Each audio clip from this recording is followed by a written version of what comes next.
Okay, the reason, hey everybody, the reason there isn't any music right now is because we're sort of just preparing to get the talk show on the road, and it's going to be hard getting music and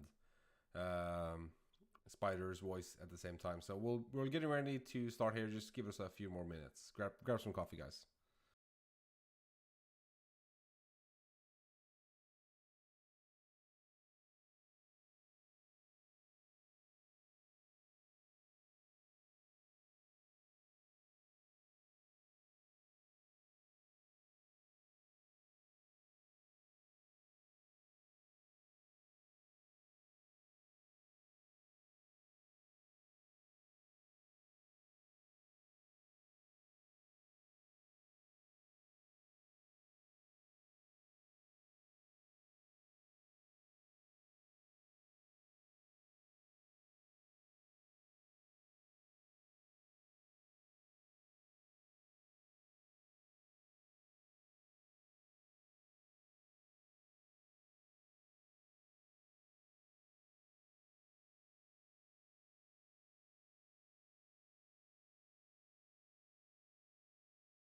Nobody said anything about technical difficulties. Okay, let's try.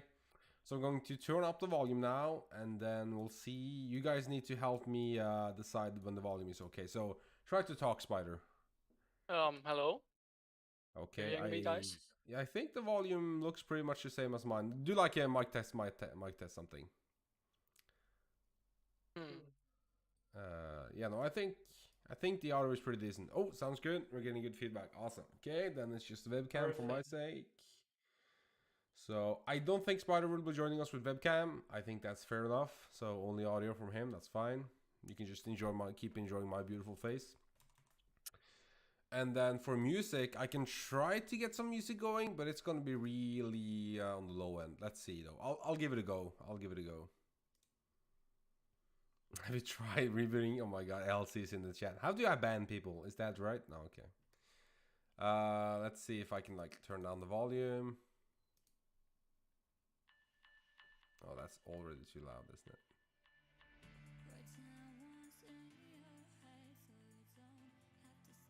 Okay, how is that compared to me talking and him talking? Do some talking, Spider. Hello, I guess. Again. Yeah, it's decent. It's fine. Some music at least.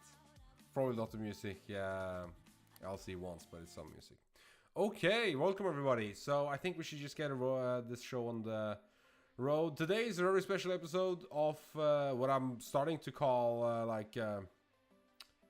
C2 Sunday, I guess. Like the C2 talk show, C2 Sunday. The last couple of Sundays we have been taking a look at different paid and open source C2s. You need to practice production level quality for the upcoming travel vlog. Oh wow, yeah, I'm gonna talk more about that later. But with me today, I have. So I think you go by many like aliases at this point. I'm saying Spider. Somebody's saying C5pider, 5pider. Like, do you want to clarify what your alias is, or? Just C5pider. The 5 is just an S. Okay, 5 is for the S. Okay, you guys could just call me Paul. Paul. Okay, I guess. cool. Yeah. Do you want to like give a short introduction about yourself? I think the main reason, or that sounds wrong, but like one of the reasons you sort of been getting noticed on Twitter, or is that you're currently developing a C2 that's developed in C, right, native? And then you're yeah. Sorry, go ahead. No, go ahead. Just so and then you're also rather young, right? 17 or something.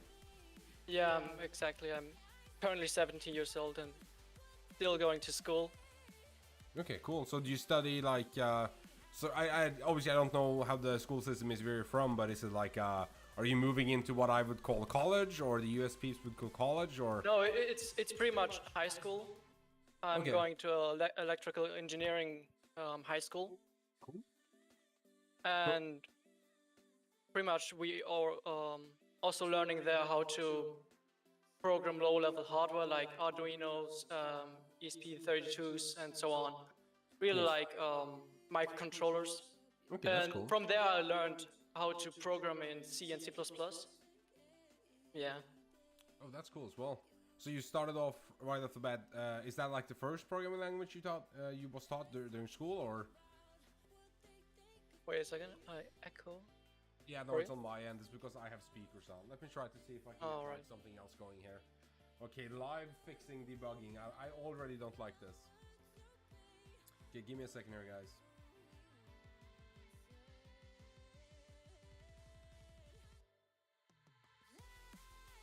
Literally like 5 minutes into the stream and we're already there.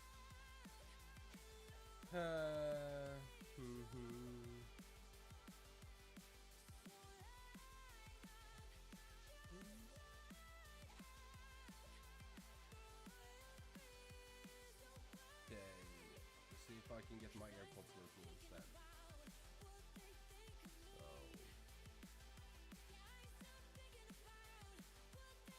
streamer live, pretty much, right? Totally should have tested this before going live, but that it is what it is.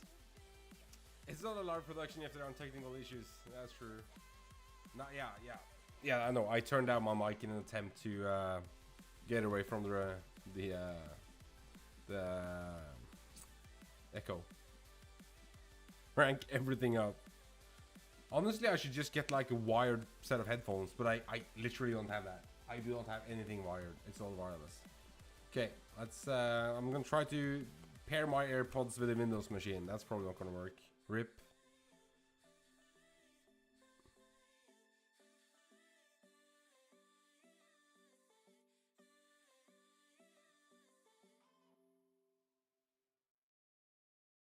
Trying to think if I have anything available with like actual plugs in them. I don't think I have.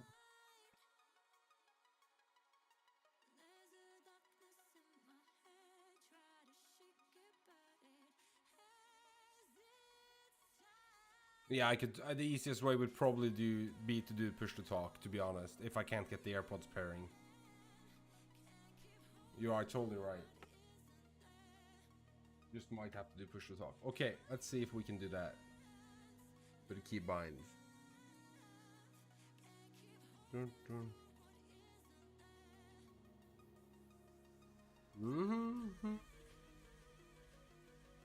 I love it when stuff fails live. It is the best. Let's check keybinds. Sources, microphone, mute. So I could probably do like caps. Would that work? Tab? Maybe this button. So push to talk. Let's do this. Okay, done.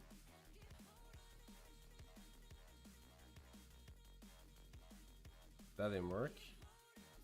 Dun, dun, dun, I love how the AirPods literally just won't show up on the freaking Windows. On the Windows machine. Backbone. Push to talk. Let's do...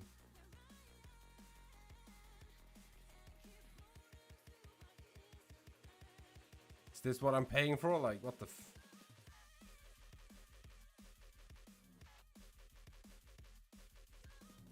There we go, now it's working. Okay, so I have push to talk now. I'm probably going to forget to like unmute myself. So okay, let's try this one more time. You still there, Spider? Yeah, sure. I'm at the verge of like calling you Spider-Man or something, like Spidey or something. Anything is alright, I guess. Okay, let's try to get back into where we were. So we were talking a bit about you, how young you were and what you were doing, what you were studying. So do you want to talk a bit more about like where Havoc came from, why you started it? Is it like something you did to teach yourself more in depth, C in the API, like Windows programming, or? Yeah, pretty much. Yeah, that's pretty much the reason why I started it. I was basically amazed how Metapreter and Metasploit works, and I wanted to make my own version of it. So I started learning how reverse shells work, and pretty much managed to make my own reverse shell in C and C++. Then I found a blog post from Paranoid Ninja about the dark side of malware development. I think it's called that. And I pretty much did it exactly like as in the blog, and from there on I started to develop further and further, and until today, and basically now Havoc, I guess. Cool. So you actually like you got interested in the whole reverse shell sort of concept by Metasploit, which I guess inspired a lot of things.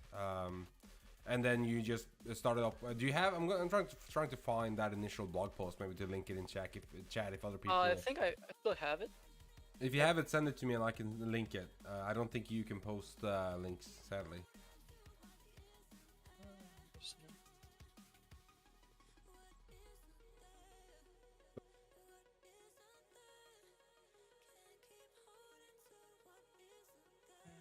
So the setup today, or the format, is going to be a bit different. He is currently sharing his screen, and he's going to give us a rundown of what the current state of the C2 is. And then, hopefully, we'll be able to ask him a bunch of silly questions and make him look bad. You know, the things we usually do on this stream. Exactly.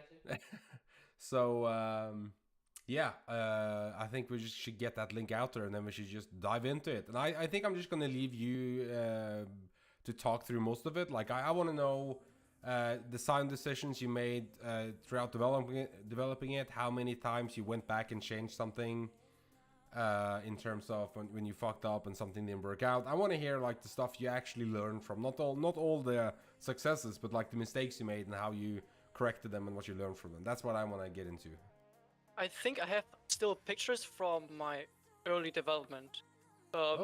First, Havoc was called Malix. A weird name, I know, and it was terminal based, so it was a terminal based interface. I think I have still pictures of it. Let me see. It would be cool if you could throw those up. That'd be dope.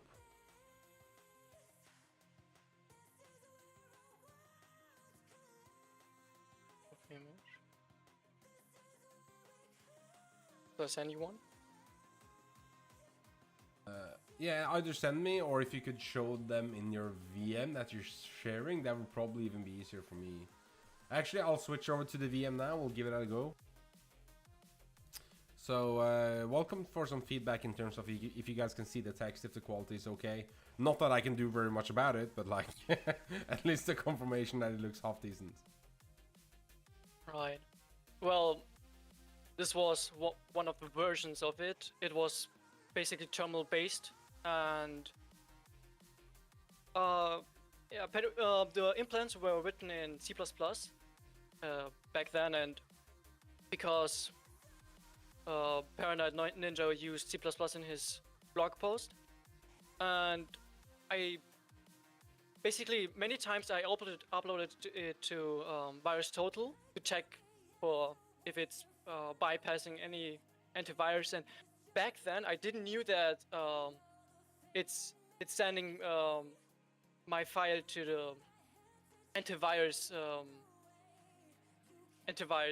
I don't know what to call it. You didn't know that it was distributed. I get that. Okay, Yeah, cool. exactly, So I think everybody at some point probably got burned that way, either intentionally or not. But I at least glad to see that that was just early stages, that you didn't, share too much functionality back then.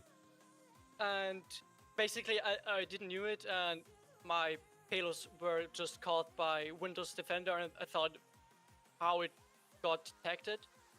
And then I started rewriting everything from scratch, and I just thought, all right, I think I'm sick of terminal-based UIs. I'm going to start with a little bit more fancy stuff like a GUI written in C++, and the journey began here. Like, I started to learn how to write a basic UI in Qt C++, and even learned how to communicate to TCP sockets, because my team server is still written in Golang, and it uses TCP sockets to communicate between the client and the team server. And to be honest, by that way, I learned a lot about networking, C and C++ programming, and so on. It just was a nice experience. Cool. So I like to hear that you sort of started at the very basics, just a simple TCP socket connection as the channel for communications. That's something I don't use that during my engagement, but it's one of those things implemented into Metasploit that are used, by I think by default for most exploits. So it's definitely interesting to have a good understanding of. So do you want to talk a bit more about when this sort of started to take off and when you started to actually implement cooler features and go that road? Basically, I interacted with Bobby on Twitter once and showed him a screenshot of my user interface, and he asked me then on private DM how I did inline execute, like executing BOF files, and I just sent him a link to TrustedSec's COF loader, and we chatted then more, and he showed me how what they're using in engagements and what techniques and what I could improve in my C2. And he really started to help me, and I learned a lot from him. Like, I'm really thankful to him that he showed me a lot of cool stuff that I learned from, and he basically even showed me how to debug in X64 debugger. I didn't debug anything in a debugger. I really was afraid of it. I just used simple printfs and so on, and yeah, showing me a lot of cool stuff.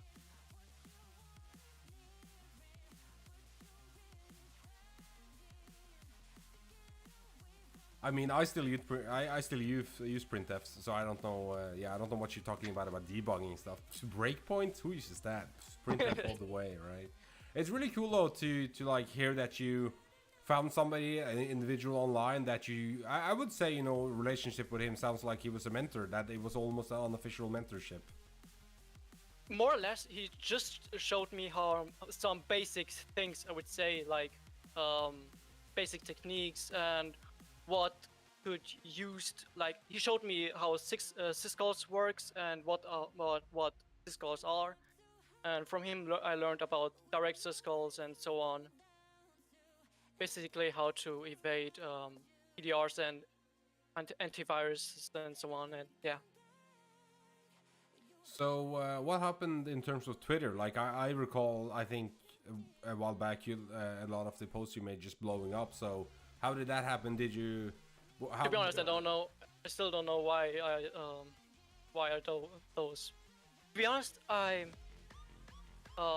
Bobby just said to me I should post more about what I'm doing, and I thought maybe I don't know if people were interested in this kind of stuff, because it isn't special, because a lot of people are developing more advanced stuff and are really experienced in that kind of stuff. And I thought, well, my project is just a side project, a small side project. Nobody would care about it. And so I just started to share screenshots and what I'm doing right now, what I implemented and so on, and yeah. Cool. I mean, that's I guess that's how a lot of people feel when they develop stuff, is that they don't always give themselves enough or proper credit for what they're actually doing, and then suddenly you share it and a lot of people think what you're doing is cool, and they want to learn how you did it and want to like take inspiration from you. So I think it's really cool. It sounds like obviously all of this is just self-taught, and it's really interesting to see how you started with wanting to approach just a simple reverse shell over a TCP socket connection. Getting a good mentor early on really like helps you in that learning curve, and just those weird questions and edge cases that you won't necessarily find online, even though 90% of the stuff that is at Stack Overflow. Like there might be edge cases and stuff that you run into that you won't find online, and then having a mentor that has a lot more experience to help you with that's really great. It's awesome to see the community interacting like that, or like the I'm not sure I should say community, but like the individuals on Twitter within the InfoSec tag interacting like that. It's pretty cool. Yeah. To be honest, I was once developing my custom reflective loader because I wanted to learn how it works, and Bobby did it too, and I thought I should do it too. I'm going to learn a lot from it, and while I was developing it, I spammed Bobby with screenshots and please help me. I don't know how to do it. I don't know why it doesn't work, and it always crashing, and I rewrote it multiple times because it was always crashing. But yeah. That's how you properly learn stuff. When you fail so many times and it feels like hopeless, and you get help, and that's how I think I spent more than 20 or 25 hours in the debugger to find problems. Yeah. Yeah, that's definitely Wasn't like quite a road. fun. Yeah, that's the best way to learn though. Those like lessons will be with you forever because they're just burnt in hours. Like server success. Yeah, cool. Okay, so do you want to give us like an introduction to the how do you have to use it, the different modules? Already it looks very much like it's a Cobble Strike structure in terms of a team server, Yeah, and then the GUI you wrap exactly. on top of it. Do you want to talk more about that? Well, my C2 is, if you guys know about Brutal Ratel, it's very built like Brutal Ratel. The team server is written in Golang. The client UI is written in C++, Qt C++, and my agents are written in C and assembly. More C than assembly. Cool. So yeah, looks like there's a team server running on the left side there, and then you connect over that to probably socket connection, or? Yeah, exactly. Like let me disconnect and show it. Even the login screen, it's very copied from. Looks familiar. Like, looks very familiar. You can tell it's really like from Cobble Strike, and because I didn't know how did I design it, I just copy pasted from Cobble Strike, and let's connect. Basically, yeah, connect to it, and you can interact with it. Let's see. There aren't a lot of commands for now, but basically I made it like modules and commands. For example, the proc module is for killing, for example, a process, creating a process, listing processes, and get current process ID, move the parent process ID, and so on. So my immediate follow-up question when you say modules is, are these dynamically like loaded at runtime after you initiate them from the C2, or are they always in the stub on the implant side? They are always some of them are in the implants, and some of them are just path files, like beacon object files.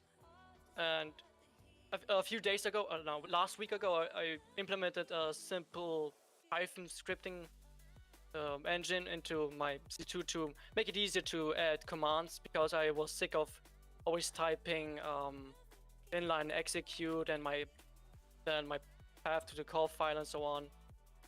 And I started to write a simple Python scripting. I just implemented Python into my client, and it exposes an API which you can use to, for example, registers commands, make aliases, and so on. Cool. And show a small script.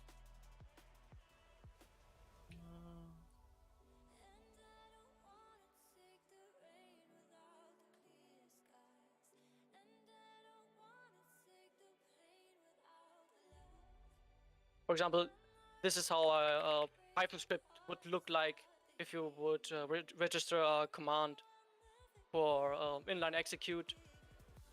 And I choose Windows list because it was simple, and I was able to implement this one.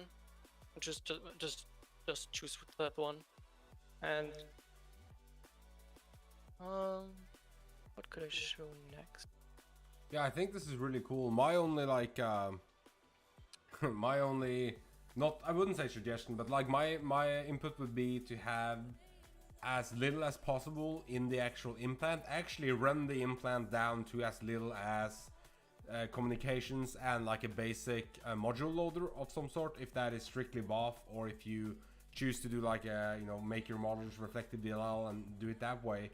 Because then, you know, if the from like operational perspective, if that implant gets burned, it is the signatures that you need to fix for just the comms, the HTTP communication, or the in socket in this case looks like the communication and the module loading, and you wouldn't have to fix signatures for all the modules being baked in. So that would be like in my opinion, maybe a long-term goal. Make everything as modular as possible. As just, yeah, that's planned for my.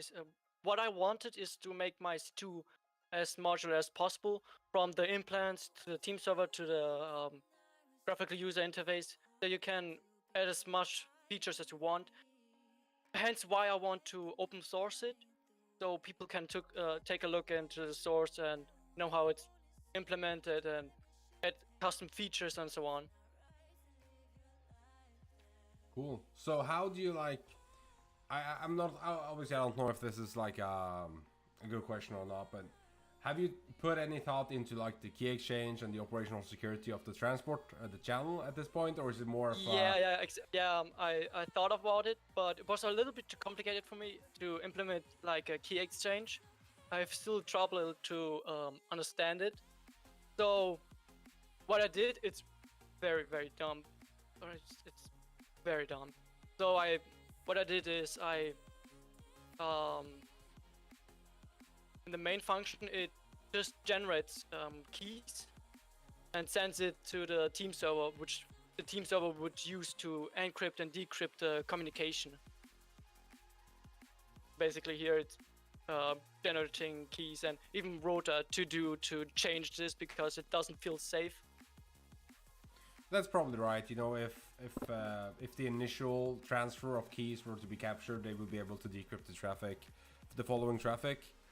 But yeah, no, I mean, it's hashtag better than nothing, right? And I think definitely the key exchange stuff is complicated. I'm definitely no expert or knowledgeable whatsoever when it comes to cryptography. I don't know, maybe Rastamouse, do you talk about key exchange in your like course? I don't know, have you taken maybe Rastamouse's C2 development course? No, basically not. But okay. I plan to do it. So Rastamouse, if you watch me, Rastamouse, maybe you could hook him up. I think you should hook him up. How many in chat do you think should Rastamouse hook him up with the course? No pressure. I think Rastamouse should hook him up with a free course for C2 development to see this project through, don't you guys think?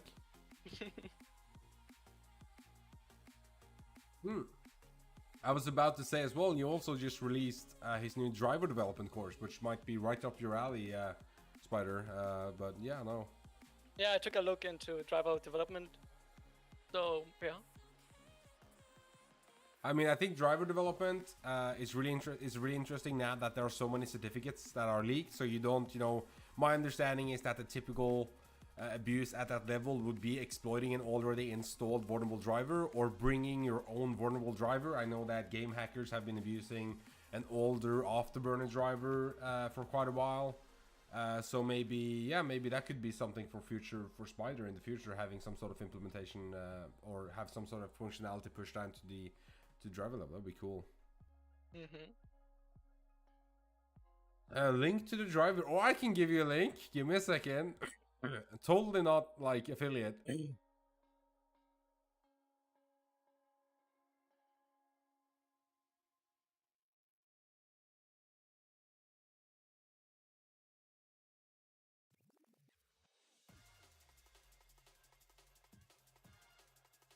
Totally not an affiliate link. Just buy it. No, I haven't looked at the driver development course at all. I don't know, but I mean, if it's as good as the Red Team Ops course which I've done, then it's really good.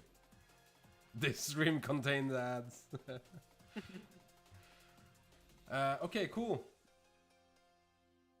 Yeah, the Nvidia search stuff was really, I mean, a blessing for a lot of us, but definitely not great for Nvidia, right?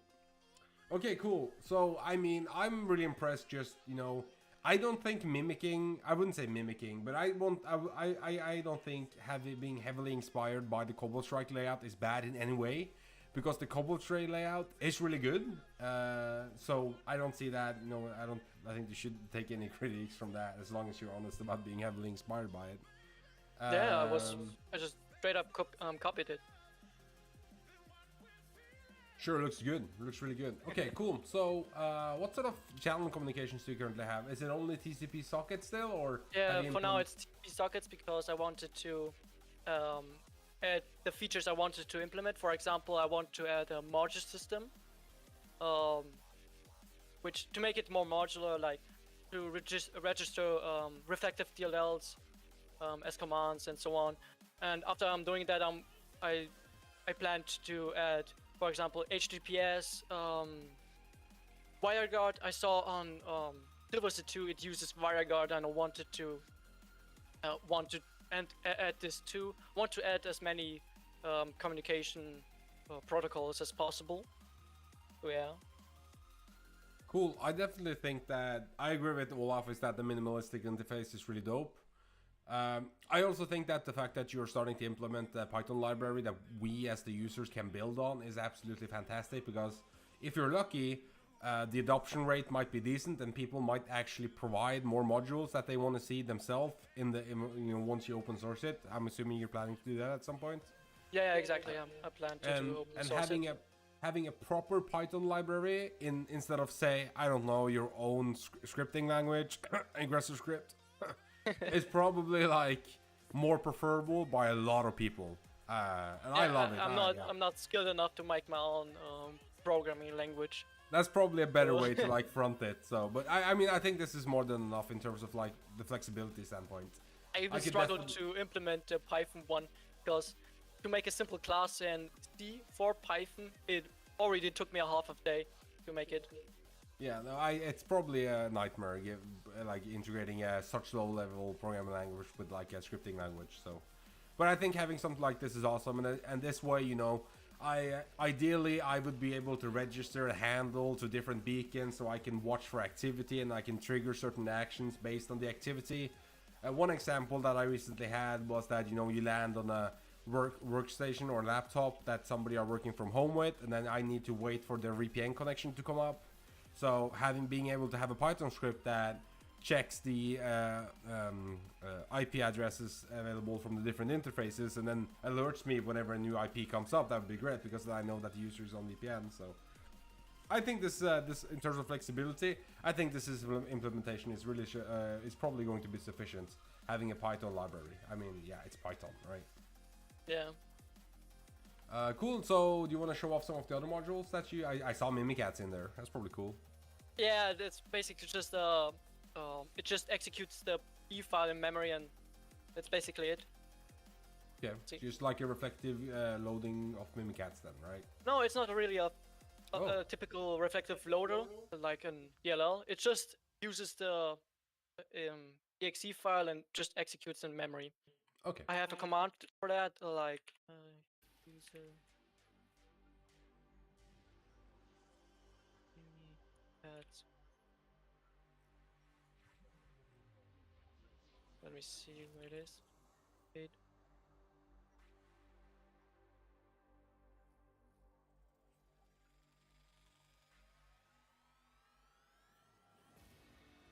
I can execute exe files in memory and getting the output back from it, so yeah.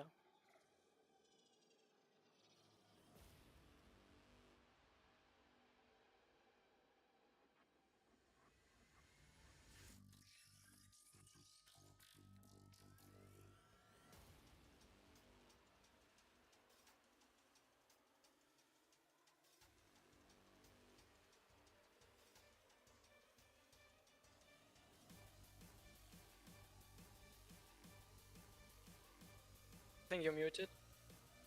Yeah, okay, I said it was going to happen. How much did you hear? Okay, so I was saying I talked about Ninja. I said this to Ninja as well in terms of root hotel. It would be really nice to have a custom implementation, or maybe not custom, but like if you pull out the pass the hash implementation for mimikatz and have that, so we know when I'm in the context of a user and I need to move up to another user context on that computer, I can do it without socks. That would be dope. But you would probably need to implement name pipe before that, right? Yeah, more or less. Yeah, exactly. Yeah, I think I already took a look into the mimikatz source code too, because I wanted to add a few commands to my C2 and even wrote a few beacon object files for Cobalt Strike that does Cabros listing and so on, and just copied it from mimikatz. So I already took a look at it. If somebody like split out the different mimikatz functionality into different buff files and release it, that would be dope. I don't think that exists, right? You just did it for this, for some of it. No, I just did it to learn how mimikatz works and how Cobalt basically works. I just did it for myself. Okay, cool. Yeah, I've been waiting for like somebody to do that, like publicly release a different functionality from mimikatz into buff files. That'd be dope. Okay, cool. So anything, I'm a C# guy. Anything for C#? I somebody said in the chat as well. We can do pass the hash with Rubius. So I have inline execute for .NET executables. Let me see if I have Rubius.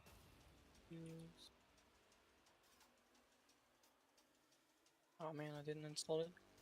You guys know where you can get all your C# files? There's this repo called Sharp Collection. Shameless plug. And he doesn't even use it. I feel so ashamed. No, he's practicing good operational security by compiling his source himself. That's what he's doing. No. He's using it on a repo. What? Breaking my heart here, man. I'm to be honest, I'm too lazy to compile it by myself. Fine.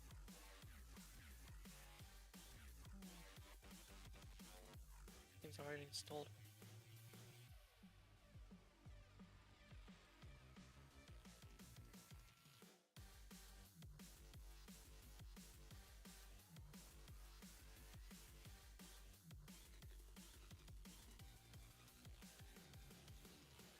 Fuck! I muted myself again. Every time, man.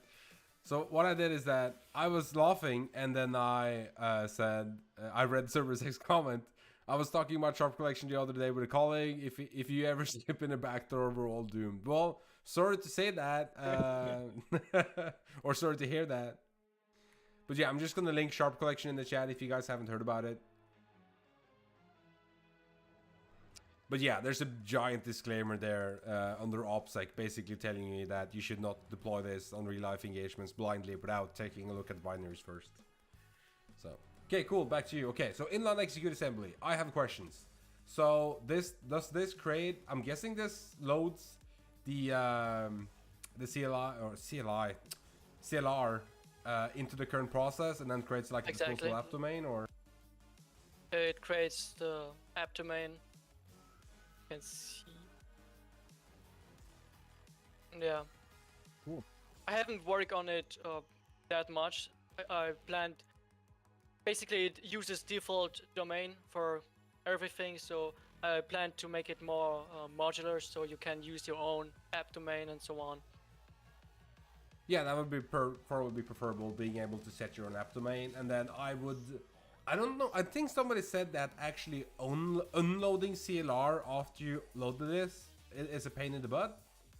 But that would also be preferable. I think isn't this even possible? I really don't know. I heard that this isn't really possible. Okay, once it's loaded, it might be totally correct. I might be false. I think somebody said that it's like a pain, but it's not possible. I don't know it either, so might research more about it. So there, did you see? But did you see 378734 had some questions? I'll try to read them. So a few basic questions. I'm a malware analyst, so my perspective is focused on OpSec considerations for the C2 implant. How is the embedded C2 port configuration secured? Okay, so how currently is the configuration stored, and is it encrypted?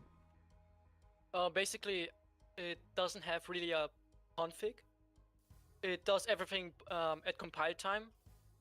For example, here's a macro for the server API. Here's the macro for the server port, and so on. Basically, everything is going to be at compile time, because I want to be able to change a few things at compile time by using macros and so on. So that's the goal here. Cool. So that would also give you the flexibility of not including modules if you don't want to on Yeah, compile exactly. time. Yeah. Exactly. Instead of including everything and then having a config that it's read from. Okay, so but it's basically it's just going to be in the source code then, the IP and the port, right? Exactly. And then this is going to, I mean, if you were to implement HTTP, HTTPS, which would probably be the main listener, then I guess that would just, at that point you would have to import, integrate some sort of config, I think, if you want the whole malware profile stuff. I thought that too. I'm pretty aware of this, so yeah. No worries.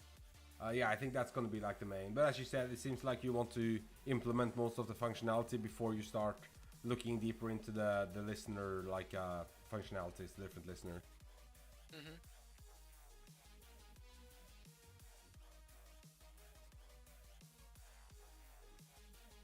Yeah, and I think that's one of the main points I would suggest is just moving away from socket as quote unquote soon as possible. At least in my experience, I don't really use socket at all ever. I use obviously HTTP over some sort of I use HTTPS initially, and then once we land on the network, we usually use name pipes between points internally. But yeah, that would be one of my main suggestions. But again, you're early on, so no worries, just suggestions. The other question was, what host-based OpSec configurations are you using? Encrypted strings, direct syscalls, IP hashing. Yeah, so do you want to talk about some of the extended functionality, maybe the syscalls part of the implant itself? Of course. Basically, I'm using obfuscated syscalls. It builds a stop where is it? Exactly here. It first checks if the current system is above Windows 10, and if it is, then it creates a obfuscated syscall, and if it's for example an older version of Windows, it's just going to use get proc address with custom hash. Basically, I don't really use a lot of strings in my implants. Basically, no strings. I try to make everything into a hash. So yeah, basically that's it. And if I need a string, for example, if I want to execute inline assemblies, I wouldn't include the app domain into the implant. I would rather send it to the implant from the team server. So I wouldn't have a lot of strings, which is bad OpSec, I guess. Yeah, not necessarily. I mean, it depends on what the strings are. But I mean, in terms of detection standpoint, it's really common for dumb static signature detections just to be based on strings. At least that was the case for a lot of C# stuff, since it's so easily readable just from disk. But no, yeah, the approach is fine, and having non-default app domains or not having any default variables for modules is probably a decent approach. That would require the operator more insight into the module, and you would get unique values, hereby the operator giving it a unique app domain. That's cool. That's decent. So he's asking how data is being exfiltrated. I mean, in this case, it's just socket connections. So, and you have, as you said, you have an initial keying sent over at the first callback, and then everything gets encrypted from there. Exactly. I'm using AES 256 encryption to encrypt my communication, and that's basically it. I'm generating the keys on my implant, sending it back to the team server. So, unless you... Obviously, we talked about this already. This is subject to change, should be subject to change in the future. But if you capture all the network traffic, you might be able to decrypt that on the fly, but if you capture only like portions of it, not the initial key exchange, then it's going to be harder. So there was something else as well. Does Havoc support redirectors or intermediate proxies? I'm guessing no, since it's early stages still. Yeah. It's really but I'm going to take a look into this. And then somebody's suggesting adding Halo's gate variants to bypass hooks. Honestly, no idea what Halo's gate is. Does it make any... That's a reference for you? Based on CyberSec's response, I'm guessing it's related to syscalls. Maybe that's just another word for obfuscated syscalls. It's another way to get the syscalls IDs, I think, and to make direct syscalls. So I already doing obfuscated, which I'm a big fan of. And for now, but I thought of changing on how the implant would make syscalls. I plan to make it optional if you want to use just using get proc address, or using direct syscall or obfuscated syscalls, or just the Windows 32 API. Yeah, we'll probably take some of that inspiration from Brutratel's or the Brutratel C2, since he allows you to set that after deployment of the implant. I talked about that later, way back on another stream, but being able to modify and specify as many indicators of compromise after you already got initial access is really helpful, because, you know, again, in the current state of, say, Cobalt Strike, I have to specify all my indicators of compromise before I ever compromise the machine. Being able to change that on the fly after I compromise the machine based on what I'm seeing in the environment would be preferable.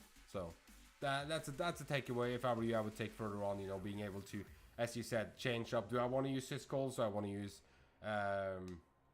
just plain old Win API calls for this? And what sort of combinations of calls do I want to use for allocating memory in the remote processing and then triggering it, just like, you know, again, Brutratel is doing. Another question about implant execution. I saw C5pider's cane loader project on GitHub. Is something like that going to be integrated into Havoc? Does Havoc include a dropper loader for implants, or mimic something like stage payloads from Cobalt Strike? First, cane loader was really the first version of the reflective loader I did, and later on I saw that it doesn't quite work with bigger files, and it's quite broken. Nobody should use it, and it's basically trash. So I rewrote it for Cobalt Strike as an user-defined reflective loader to patch for example, to replace some Windows APIs with syscalls, and adding custom APIs to the beacon object file loader. And I plan to integrate the kind loader into my implants. But yeah. Cool.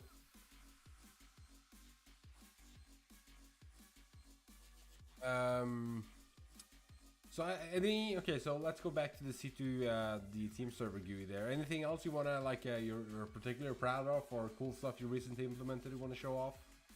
I'm just impressed by the fact you're using Arch. You know, I know Jason Lang or our place uses that, and you know, I would never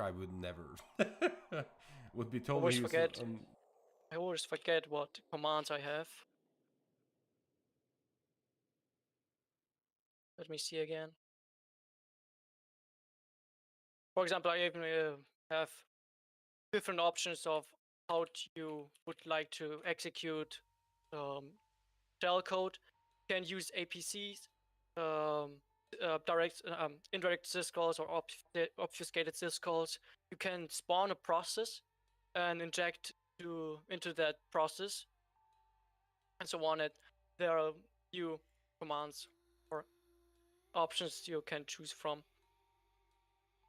Yeah, like, there's I love that. RTL injection. I would love to see again. I guess I just based on, since Brutratel has it, but I would love to see like the full list of combinations of actual API calls used for each of those. But that's great. Being able to change up how you do that in Cobalt Strike, that would be hard coded in the Malibu profile. I wouldn't be able to change how I do that without loading some sort of third-party buff. So yeah, I love that. Cool. And then you have the same for DLL. Yeah, exactly. And just forget what commands I have. Oh wow, expand in the chat.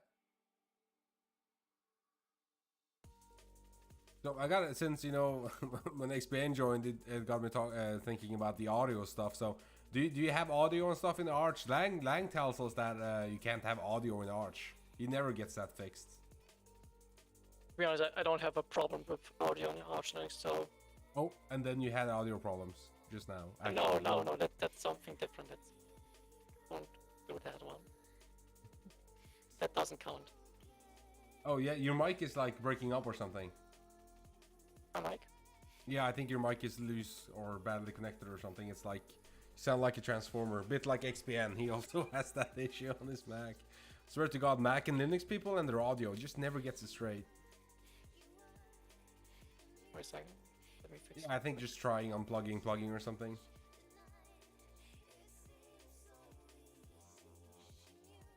Like the moment he says he doesn't have audio problems, he gets audio problems. That sucks. That's just how it is. I can't wait to do a travel vlog. I'm gonna have XPN's face all over it. It's gonna be in the thumbnail. It's gonna be in the outro, the intro. I think most of the actual vlog is just gonna be XPN being drunk on the plane, like myself. He got arched. Better now, I hope. Much better, yeah. I thought it just looked like a or didn't look, sounded like you had just had a bad connection or something. Yeah, it looks way better now. Right, perfect. Cool. So, Okay, yeah. so what's the token stuff? Oh yeah, it's token impersonation and saving token into a so-called vault. I just copied it again from Brutal Cartel. For example, let's. Yeah, try demo time, I guess, right? Exactly. Let me just. All the you're missing out, XPN. All the cool kids are hanging here on Sunday. Yeah, the TSA will probably love XPN getting on the ski mask. I'm actually legitimately worried about my stickers on my computer. I have stickers on my computer saying my other computer is your computer and botnets are people too. So I'm literally a bit scared about the TSA, you know, getting me into the floor. Holy shit, my VM is so fucking slow. Perfect. What's that matter? Yeah, it's alright. I'm gonna give you a good blur, XPN. Relax. I'm gonna like make your voice like low pitch so they can't recognize you, and then also blur out your face. I'm gonna, or maybe replace it with your like avatar on Twitter or something. It's all good, no worries.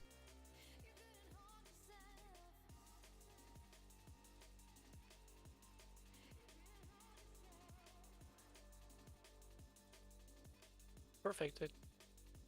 Fuck.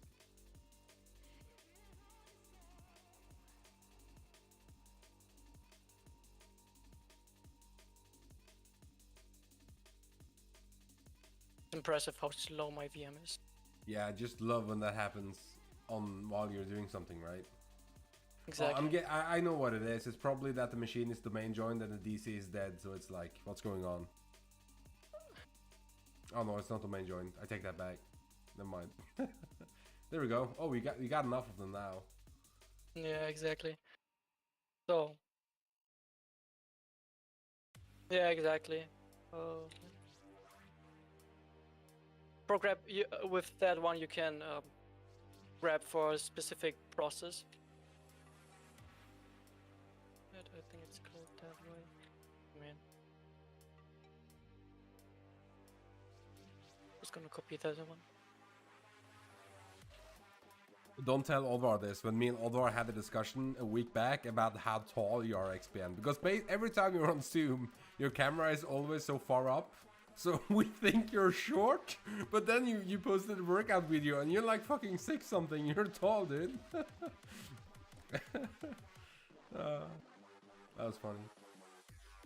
Token list. Okay, so you stole a token from that process, which is the system token. You're listing it out, and then you're getting the UID of your current token, and then you're impersonating a token from your token store. Cool, and it works. Yeah, exactly. So, stupid question. You can't. Do you have to be local? You have to be highly privileged to be able to force a token on your current process, right? Not really, as far as I know. Okay, I thought you needed only that. tested it with high integrity processes. Try to go to one of the low integrity. I tried to steal from the net.exe process because I know it has the anti-authority system token, and just steal it and save it into my vault and impersonating it then. So can you do that cross beacon, right? Yeah, I tried to do that from a beacon that isn't high integrity. Say that.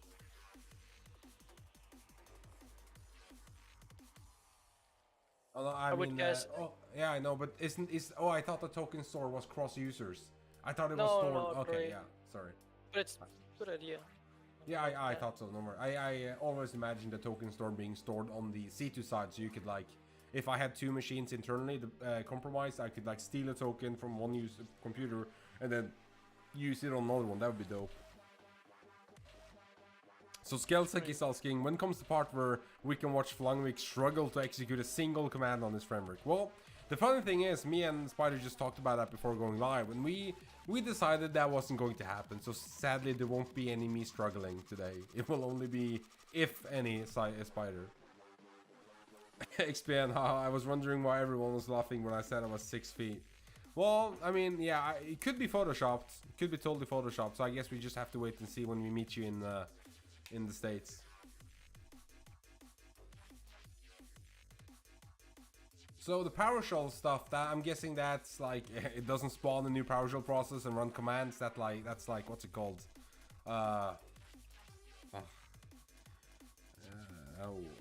English is hard. What's it called? You're like directly invoking it through code. You're not spawning a new PowerShell process, right? No, I literally just spawn a PowerShell process, and that's it. Okay, no worries then. It's called unmanaged PowerShell. That's what it's called. When you actually load the PowerShell DLL and then you invoke functions from it to mimic it instead. I want to implement this one too, after I get the module system to work. Yeah, that makes sense. Makes sense. Dream without struggling, unacceptable. Rastamouse doesn't remember XPN being 6 feet. That's what I'm saying. It's just a big conspiracy theory. Yeah, I don't believe it. Cool. Anything else you want to like talk about? Oh yeah, logging. Is there? I don't know if you looked at that yet, but like, I know in Cobblestrike you can just export out the logs. How is logging and like downloaded exfiltrated data being handled right now? Just current working directory for downloaded files and no logging, or? No, that I currently don't have a logging system implemented, so it's also on my to-do list. Yeah, cool. That to-do list is growing by the second, eh? No, it's really cool. I totally get that it's like a work in progress and early on, so yeah, no expectations or anything like that. I think it's cool that you already implemented the COF loader, because that makes, you know, all the flexibility of modules that we already use in Cobblestrike can be used in this. And again, I think I said it on every single stream, the last 3 streams, that, you know, everybody is implementing some sort of buff loader right now, you know. I don't know if Sharp C2 has it, Rasta, but I know that, you know, Parse C2 has it, Empire has it. Obviously, both Nighthawk and Brutal has it, so. Where's the button to generate the automated pen test report? That's where the money is. Yeah, don't implement that. Okay, question for the chat. Has anybody actually ever used the report generation from Cobblestrike? Not as like in taking logs from it for your actually report, but actually like taking something from it and delivered it? Be honest. Also, 378734 asks, do Havoc implant have any EDR evasions mechanisms? So I think I saw both unhooking and, you know, indirect syscalls, or obfuscated indirect syscalls, right? Exactly. Isn't that what Nessus is for? I don't find it I don't know I don't know if I should say it, but I don't think I would find it acceptable just to get paid for delivering out a standardized, like a copy paste Nessus report. At least make it your own, like, you know, take the findings and correlate them into your company's standard findings, you know what I mean? Cool. So like, what's your future thoughts on this? Are you looking at making this cross-platform in terms of Windows, Mac, Linux, or is this going to be Windows only? Is it still one of those, you know, side project that you don't necessarily have any, like, it's developed on the side and you're 17, so I'm guessing there's no roadmap, but, like, you know, what's your plans? What's the future? At what point would you like to actually release this? I plan to implement Linux agents too, and to be honest, Mac. Who the fuck uses Mac? Oh, we got some people. Just kidding. What I meant, XPN is of course, like... what I meant, of course, who hacks a Mac user? Shots fired in the chat. Skelsek asks, how much will this cost?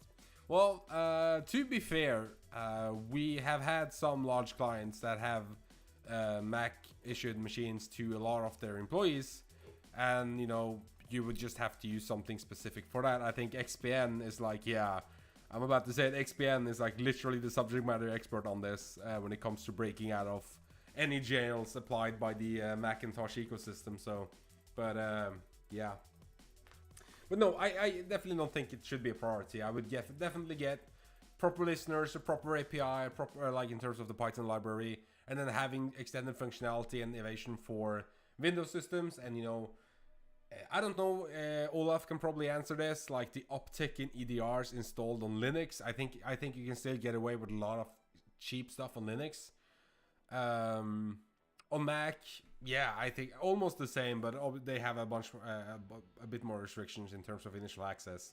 I think I've seen XPN talk extensively about this, but, you know, deploying a macro on a Mac, you're in a sandbox, and you need to escape that sandbox in order to actually access the system. And then, other than that, you will need some sort of other initial access delivery method. So yeah, Olaf basically confirms that most EDRs are underwhelming to Mac and Linux. Mac users would automatically become targets of the physical RT exercise. Sure, pretty much. I mean, rubber ducky works great. Or OMG cable. What about support for ARM systems, IoT devices, enterprise router implants or something? So that's really like, I would love to talk more about that, but again, I think it's pretty niche. But I haven't personally done it on an engagement. I think XPN has compromised something of that extent to gain foothold on an engagement, or am I like just bragging for you, XPN, and that isn't true? Compiler elf, Nix bypass, DTR bypass, lol. Yeah, pretty much. There's nothing to bypass. It's all just not on Linux and Mac. Yeah, I think it's so. My takeaways from this is that I'm impressed how far you have gotten. Not necessarily in the time, but just on your own. Like, comparing, obviously it's not comparable to Cobalt Strike as of yet, right? But if you start, you know, look at this in a year, how comparable is it to Cobalt Strike, who has an entire team behind it? So I mean, it's really cool. It's really interesting, and I think you should, as soon as you get some of the basics underway, I would probably prioritize getting a couple more listeners, SMB, HTTP, having a proper structure for that makes sense in terms of, you know, you're doing hot patching through macros or like switching out code. That's fine. Make that work for HTTP and SMB, and then you said something about getting the modules to properly work. But the sooner you open source this, the more input you can get, and the more it can improve. And there's no shame in saying that, you know, I think Rustamouse would definitely agree with this. Like, the best version of a product isn't the first version. Like, I would say, you know, the proper version of a product is like the third revision or something, you know. The first time you don't know what you're doing, you're figuring stuff out as you go along, and then it becomes something. Second round or second time about, you know what you want to get at, you know partially how to do it, you know, have to structure it better. But the third time, you really realize all those sort of mistakes that you made the two other times, and it gets more proper. So third time's the charm. I'm not saying you should remake this third times, but Just like expectation wise, you know what I mean? So I think this is great. I think you did. I think it's amazing for 17. Or that sounded bad. I think it's amazing, and especially for 17. That sounded better, right? Yeah. Where is Flung week 2.0? I'm gonna take that. Oh, that's personal. We recently used a security camera as a pivot point. Had to reflash it with a custom firmware. That's cool. An arm implant could be pretty cool in some cases, for sure. Flung, we can send you PRs. Imagine that. Okay, somebody says that IoT fish tanks are how we get into casinos nowadays. Might be true. Who knows? I see the interface list as lost seen since last beacon timer. Are the implants beaconing via socks, or are there interactive reverse shot instances? I wasn't clear about that. I'm guessing they're just beaconing back over socks at X interval, or? Yeah, exactly. They're just beaconing back. Yeah, so there's no, it's not like a reverse shell where you have a constant connection back. No. Any socks implementation yet? Thoughts on that? If you say that you're going to implement socks 4 and not socks 5, I'm gonna have to end the stream. To be honest, what's better? Socks 5. You want it's a pain in the ass, but socks 5. Yeah. Socks 5 then.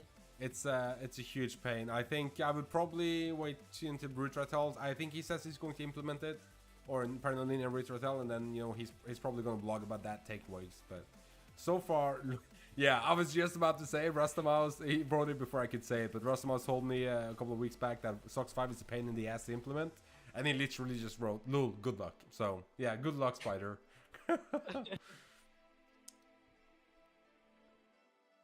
Somebody wrote something that I missed.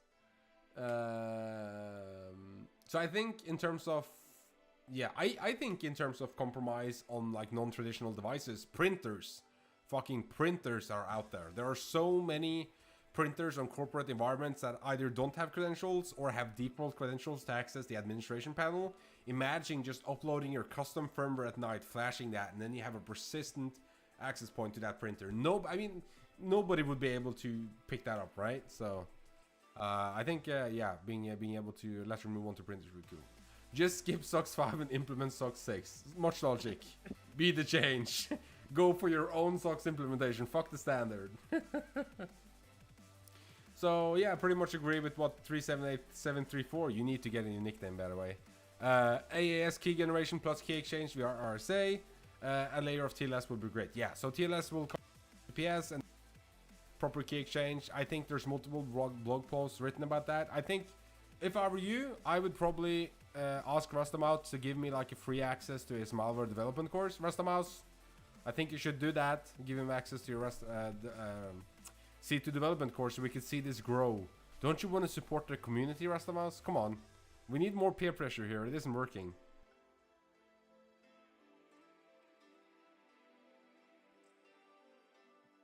No, I hate you people.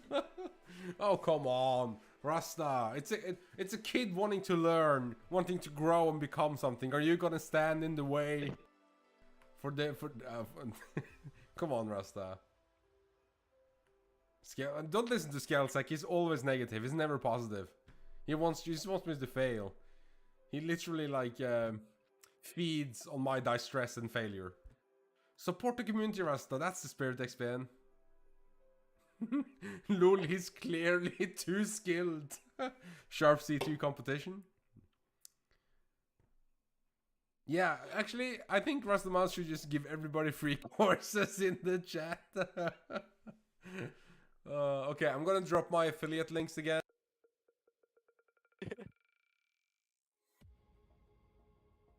At least use my affiliate link if you're actually gonna buy these courses. If only the streamer had the link.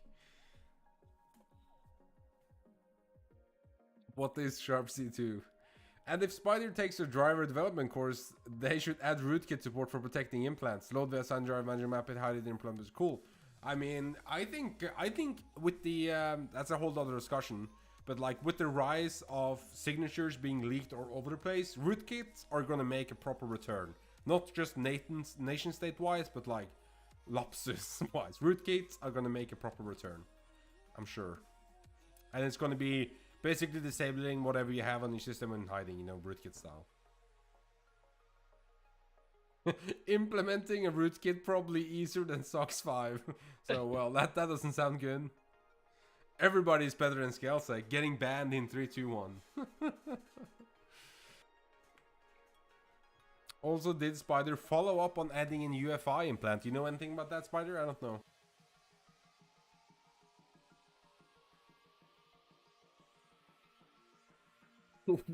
100% would rather kernel dev than SOX 5? Okay. What the actual?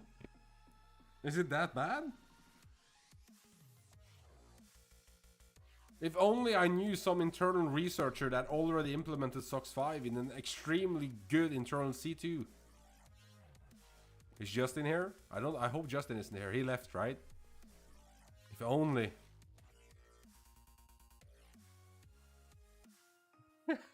Because I used the blue screen of death as a drinking game. Okay, I'm gonna switch off the screen sharing now because we're sort of moving into the talking smack and drinking phase. Indeed. Just create a kernel proxy, sure. In that case, I'm waiting for the implement SOX 5 with the Rastamouse course. Yeah, we should totally get Justin on the face.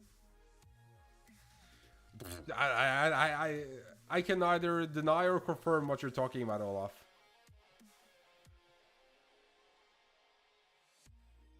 Kernel mode SOX 5. Yeah, that sounds like a good challenge. I'm gonna ban all you guys. Fucking mod abuse? This isn't okay.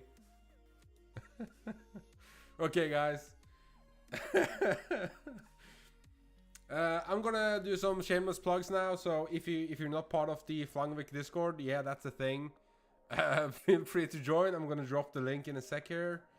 Rastamouse does like weekly appearances on the Discord, so that's the thing.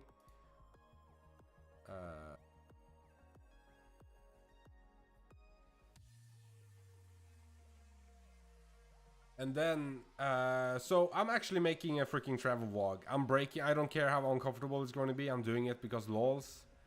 It's going to be really fun because I'm super afraid of flying. I'm going to be drunk the whole time, so that's going to be great. But yeah. Yeah, awesome stuff, C5 Spider, or Spider, or Spidey, or Spider-Man, or whatever. However it goes. Really great stuff. I think it's extremely impressive that you've gotten this far, and I really hope to see this project evolve. And I really hope the adoption rate becomes a thing once you decide to open release it. Please don't drop it anytime near an implant, cause you'll make me look bad. Wait, do you have a GUI? You're up next. I thought an implant GUI was next Sunday. What? Isn't that production ready already? I heard something about the license.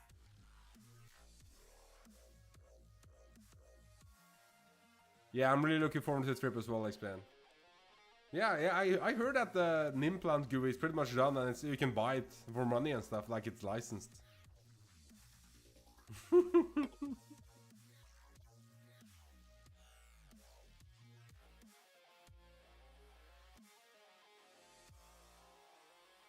Yeah, if only Justin was here to leak some cool stuff from our internal tooling stuff. Which I am way too afraid to talk about, but, you know, LC can do it because he can't fire himself, so.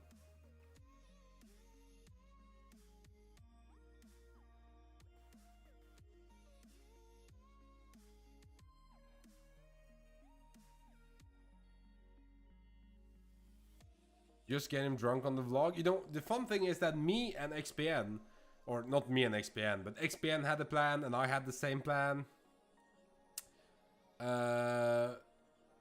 Basically, there was one particular individual in TS that we wanted to get drunk to get information out of. But that individual isn't coming to this event, and that's really sad because we were really hoping for some banger stories. Like some really cool stuff, but that ain't gonna happen, which is sad. So we just have to make Justin tell us some cool stuff instead, I guess, right?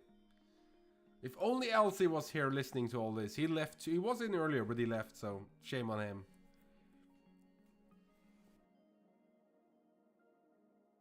Havoc C2 when? I have no idea what's going on now.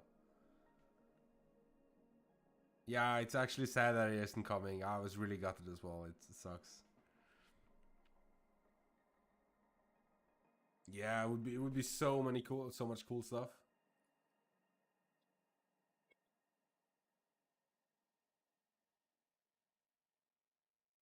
And I also, I think I talked about this last stream as well, but I've submitted my talk to DEF CON. It's like a mixed bag. If it gets accepted, really cool, checklist stuff, you know, but it's going to be a hell of a lot of work. And if it doesn't get accepted, too bad. That's fine as well. So it would be really cool though. Never been to DEF CON, so it would be first time attending and speaking if they accept it.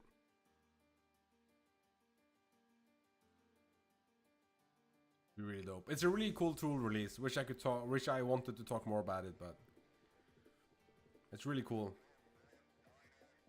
Get Paul the free course and have the implant be shot down by Melvin. Elsie has to get to bed early as it's a school night. Yeah, Black Hat DEF CON would be dope. I'm really looking forward to get you all there. Loft in UK. I hope everybody here can get to Black Hat DEF CON. I would really love to meet, you know, all I've never met anybody in this chat, to be honest. There's one thing's for sure, I would be really sure to get one specific mouse drunk. So drunk he would probably figure out his socks fire problem. Yeah, that's the way to deal with it, Russell. You just need to get drunk. Okay. I think I'm going to close out the stream now. We've been at it for long. So thank you so much for joining in, Spider. Again, amazing work. I think everybody in chat sort of appreciated you giving us the insight of your failures, your wins, where you started, where you're at, what the plans you have. It's an open source project, so don't spend your entire life on this. You know what I mean? Prioritize real life stuff as well. But it looks really promising and I can't wait to play with it. I actually got access, so I guess I could play with it now, but especially once it gets open source as well. So thank you so much for joining in. Really appreciate it. Thank you so much to everybody else joining in the chat. It was really fun. Good to see some couple of new faces here. Really fun that you joined the next band. And yeah, everybody have a good rest of your Sunday. I think Monday is a holiday as well. At least it is here in Norway. So enjoy that, and then enjoy the work week when you get back. Yeah. Enjoy the rest of your Sunday, Monday, guys. Have a great Easter. Bye bye. Yeah.